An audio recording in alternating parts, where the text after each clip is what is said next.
Esto que veis es un diente humano. Paco dice que es un premolar, bicúspide, y que pertenece con toda seguridad a una persona adolescente. Lo ha encontrado a ras de suelo, camuflado entre las piedras, apenas a un palmo de la fosa en la que fueron asesinadas y enterradas Miriam, Toñi y Desiré, las niñas de Alcácer. 25 años después. Este hallazgo casual podría aportar nuevos datos a un caso que se cerró hace décadas.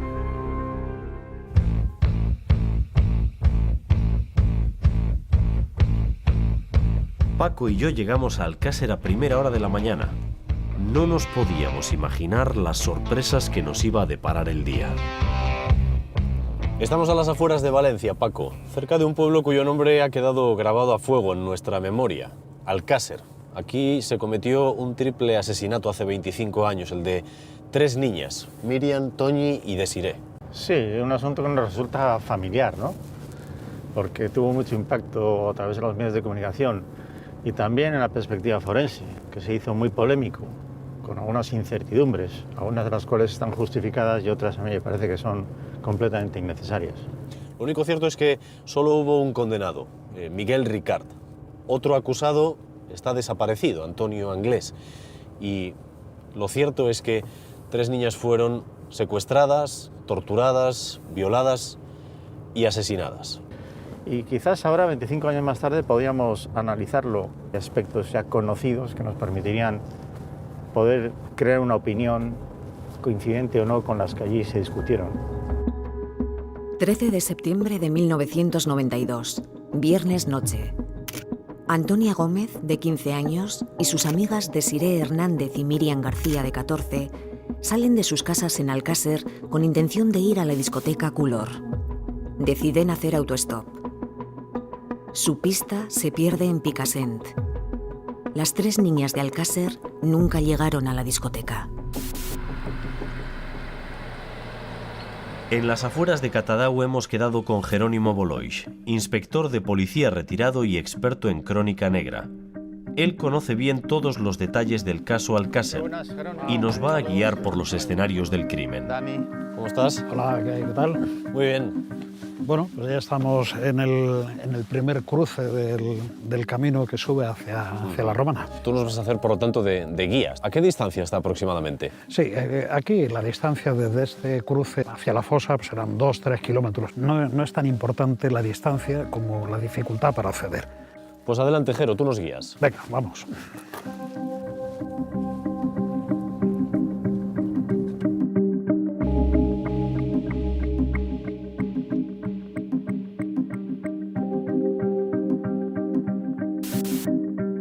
Han pasado 75 días desde la desaparición de Miriam, Toñi y Desiré. Días de angustia y confusión. 27 de enero de 1993. Los cuerpos de las niñas de Alcácer aparecen semienterrados en una fosa del paraje de la Romana, cercano a Catadau. Vale, ya paramos aquí porque aquí no podemos seguir en yo coche. creo que aquí ya es muy difícil, Sí, por no decir imposible, de seguir. ya tenemos que seguir a pie, sí. Seguimos un poquito andando y enseguida estamos. Nosotros hemos llegado aquí en todoterreno, pero ellos lo hicieron en un Opel Corsa. ¿Cómo es posible eso?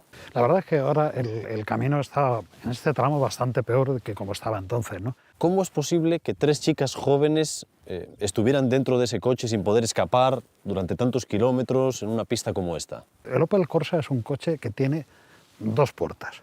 Es decir, cuando las pobres chicas subieron, se vieron atrapadas atrás, es que no podían salir. Y Anglés, según el relato y las declaraciones que hace Miguel Ricard, se gira y les empieza a dar unos tremendos golpes.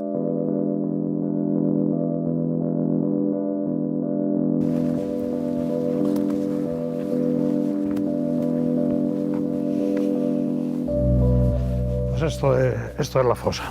Aquí aparecieron los cadáveres de las niñas.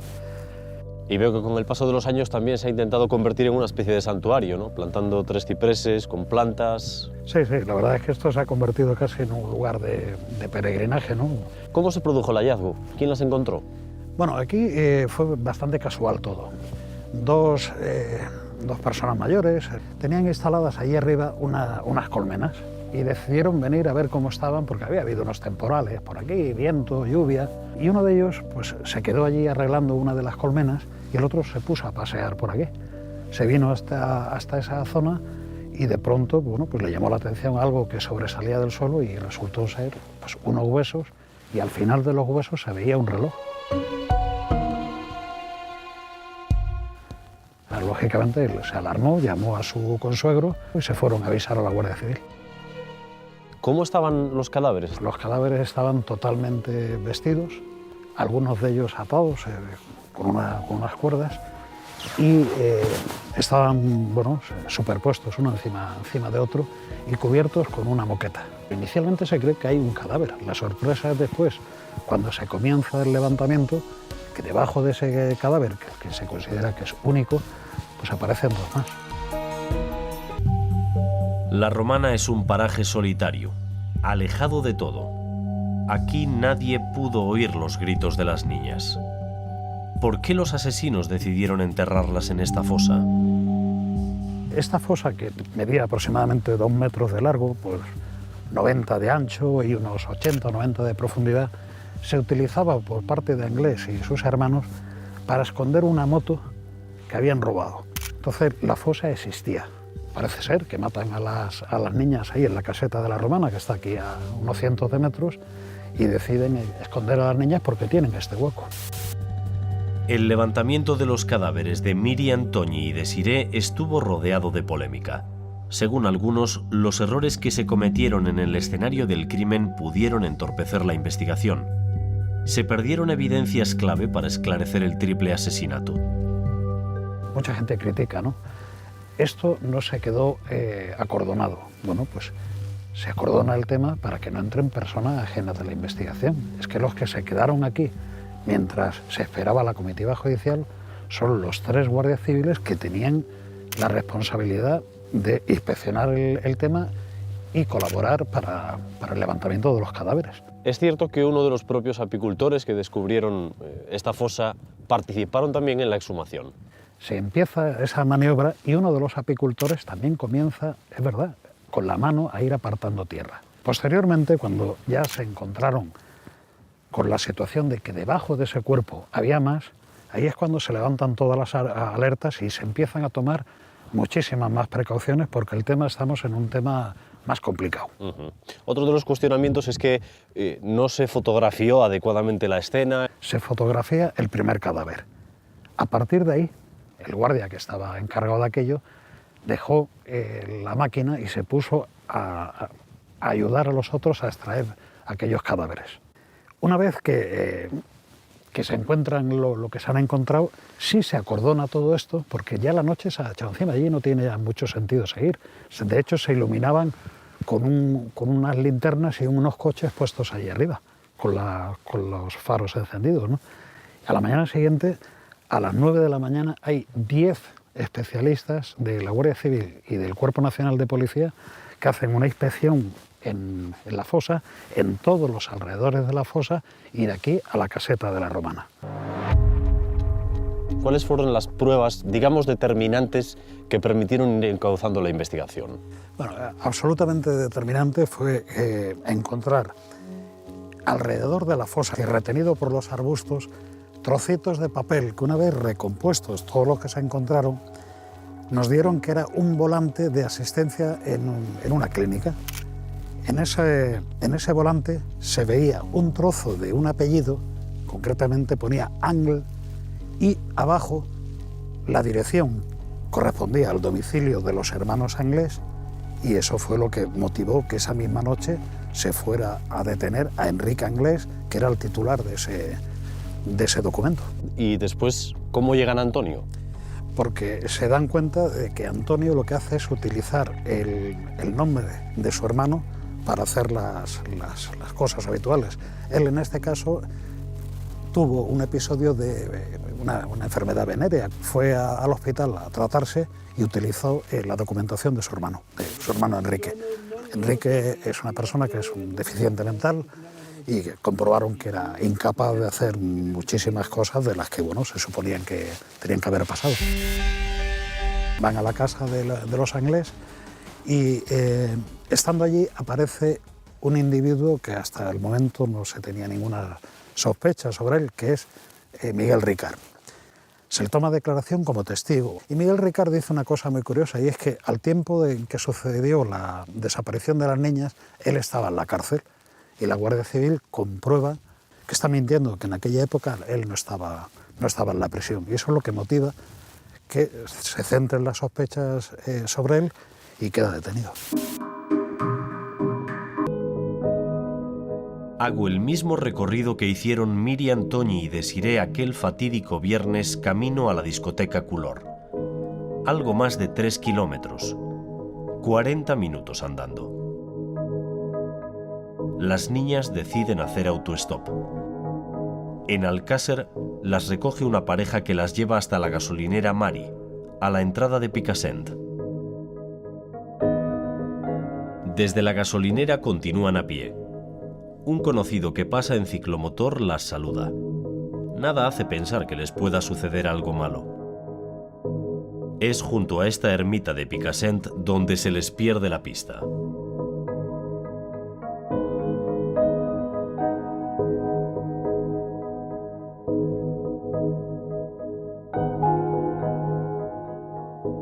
Si no hubieran sido las niñas de Alcácer, ¿habrían encontrado otras víctimas? Y si en ese momento tenía ese impulso asesino, probablemente si no hubiera parado a esas 3 chicas, hubiera parado a otras chicas. El destino de las niñas era este lugar.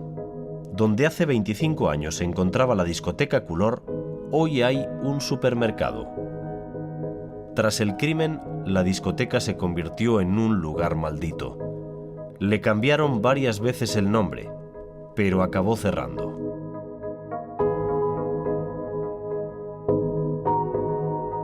Los asesinos las recogen con su coche, un Opel Corsa blanco, en Picassent entre las 8:10 y las 8:20 de la tarde.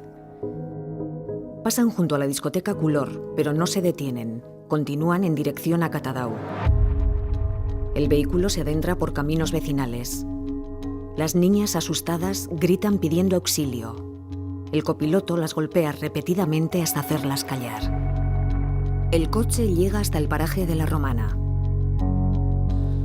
Todo este camino, Jero, a la inversa, es el que tuvieron que hacer las 3 niñas hasta llegar a la fosa donde las mataron y las enterraron.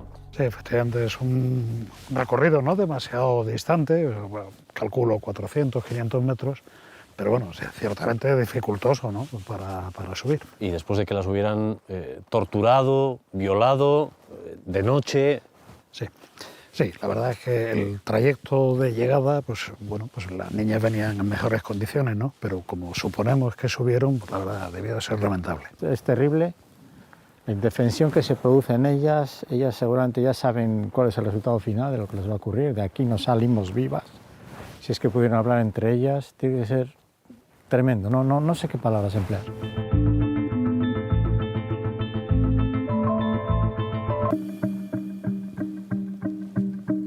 Pues aquí estamos, esta es la cabaña en la que violaron y torturaron a Miriam, Toñi y Desiré. Sí, efectivamente, esta es una cabaña que estaba, bueno, pues abandonada en aquel tiempo y la familia Anglés, especialmente Antonio, la hicieron suya. Inicialmente se supone que era un sitio que utilizaba él para esconderse de la policía, porque él estaba fugado de prisión y en búsqueda de captura. ¿La frecuentaba alguien más? Toda la peña de este. Miguel Ricard, Anglés, varios hermanos suyos. Y por aquí, si no vienes a propósito a esta casa, aquí no pasa nadie. Supongo que hace 25 años no estaba como ahora, semiderruida. Cuando sucedieron los hechos, esta casa podríamos decir que estaba en perfecto estado. Eso sí, con muchísima suciedad. Un elemento extraño, otro más, en la investigación, es que aquí no se hallaron restos de ADN de las víctimas, ni tampoco restos de semen de los implicados. ¿Cómo es eso posible? Lo lógico es que hubieran habido restos de la presencia de las chicas aquí, máxime cuando es muy posible que hubiera sangre. ¿Es posible que el tiempo que había pasado entre la desaparición y el hallazgo de los cadáveres borrara todas las huellas? Bueno, es posible que quedaran perdidas entre el polvo, la suciedad, todas las basuras que existían por ahí. Tampoco son los tiempos de ahora. En aquella época no existían las luces forenses que te permiten poder apreciar los residuos biológicos que están impregnando un suelo, una esquina o una pared.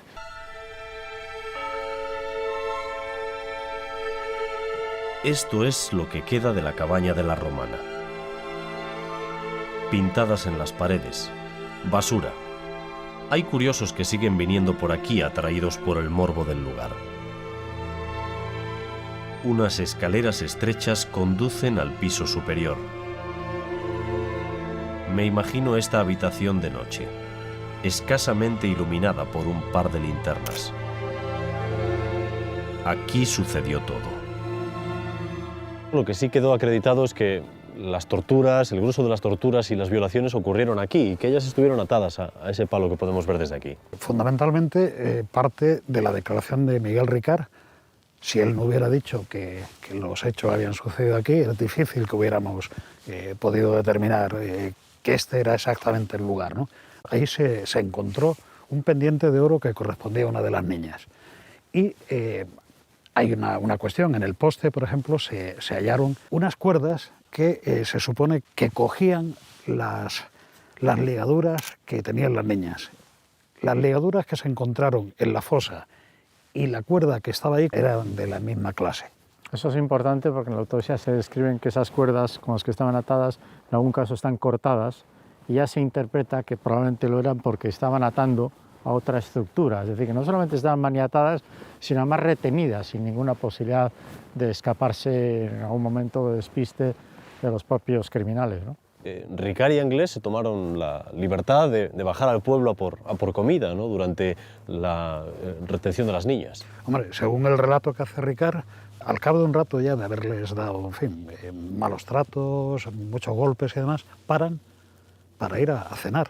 Según él cuenta, Antonio se queda aquí y es Miguel Ricart el que baja hasta Catadau, a un bar que hay en carretera, el bar El Parador, y allí pide unos bocadillos y agua y se vuelve a venir para acá.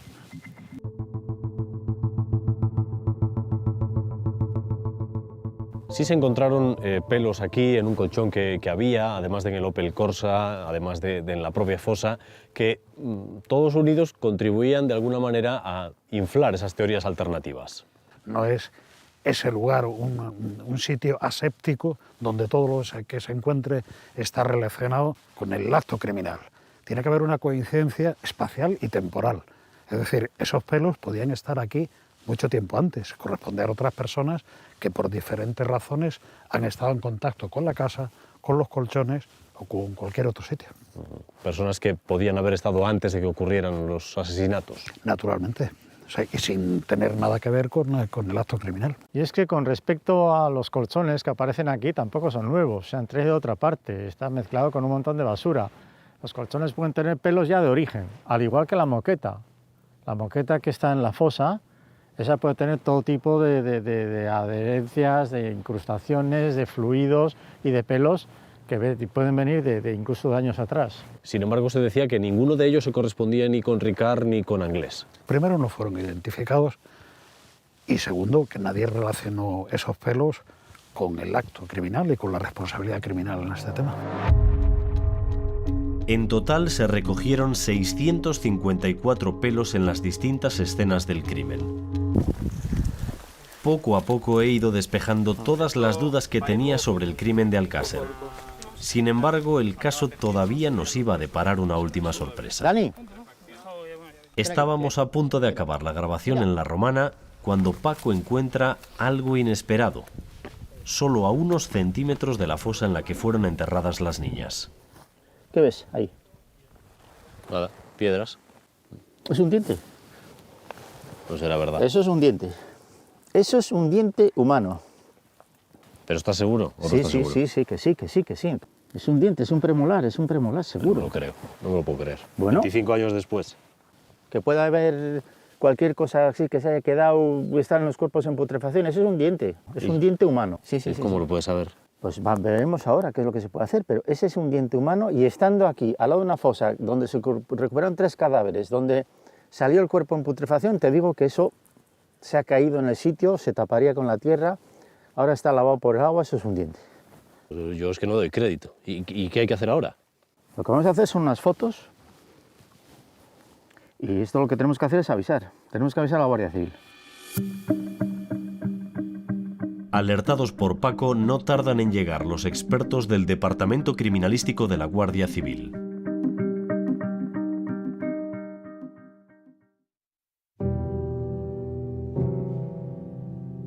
Tras ser violadas y torturadas, las niñas son asesinadas de un disparo en la cabeza. Se hallan 2 proyectiles, uno en el cráneo de Toñi y otro en la mano de Desiré.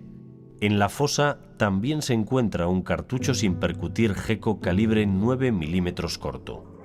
En el recorrido de la investigación, esa bala sin percutir también adquiere su importancia. Tiene muchísima importancia, porque en la declaración que hace Miguel Ricard, donde relata cómo sucedieron los hechos, él cuenta que a las niñas las asesina Antonia Anglés a pie de fosa, pero que el primer disparo que realiza se encasquilla y no sale el proyectil. Entonces tira del carro y sale la bala lanzada. Claro, el encontrarla aquí confirmaba aquella declaración. Nadie podía saber, si no estaba aquí, que el primer disparo no salió y que estaba la bala allí. Y además ocurre otra cosa, la munición es equivalente a la que se encuentra dentro de los cráneos, el proyectil como tal. Hay una coincidencia en ese tipo de munición que vincula a un arma concreta. Pero de todos modos el arma nunca se encontró. El arma no se encontró, nunca. Bueno, yo soy Echeverría, Dani Álvarez, periodista. Hola, saludos, ¿qué tal? hola, ¿qué hay? Encantado. Vamos a acercarnos allá.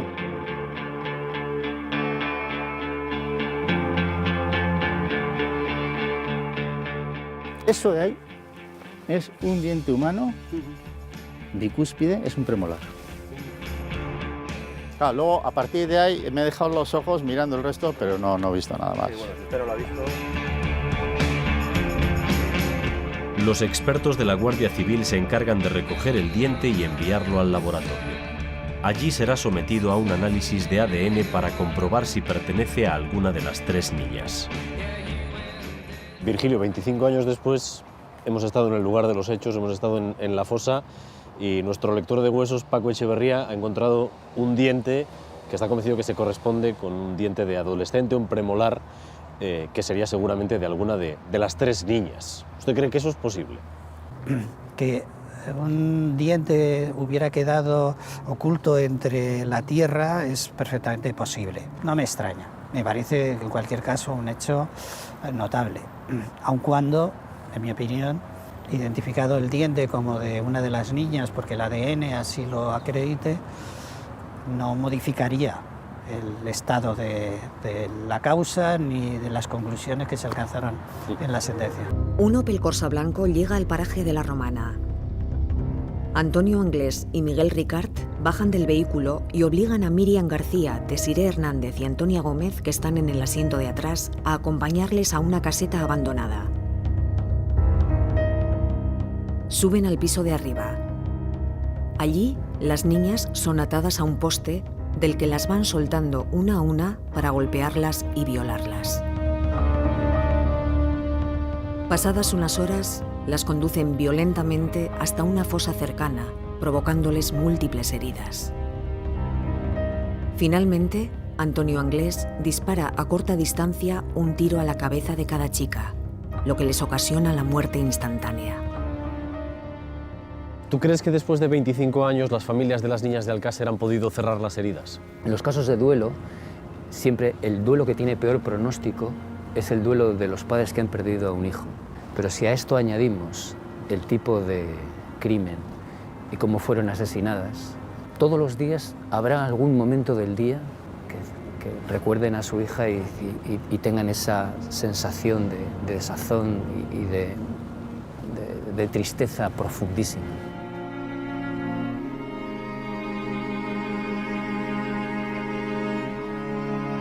Miriam, Toñi y Desiré descansan en este cementerio, lejos de la fosa anónima en la que sus asesinos intentaron hacerlas desaparecer. Una escultura las recuerda entre las palmeras del pequeño camposanto. Sus nichos no destacan entre los demás. Tengo que preguntar al guarda para localizarlos. Las niñas de Alcácer tendrían hoy cerca de 40 años. ¿Cómo habrían sido sus vidas y las de sus familias de no haberse encontrado con sus asesinos aquel viernes de septiembre? Siempre jóvenes, hermosas e inocentes, Miriam, Toñi y Desiré descansan en paz. Al final, Paco, quedó acreditado que la autopsia oficial a las niñas estuvo bien hecha, teniendo en cuenta los medios con los que se contaba por aquel entonces. Aunque creo que sobre este crimen cada uno puede seguir teniendo sus propias teorías. Bueno, yo creo que las cosas no se hicieron mal y lo importante en la intervención forense es no crear falsas expectativas, no crear especulaciones, no crear incertidumbres, porque eso para lo único que sirve es para hacer más daño a las familias. And I've almost forgot the nature dawn. And I thought of it for days after, and even months after the moments were gone.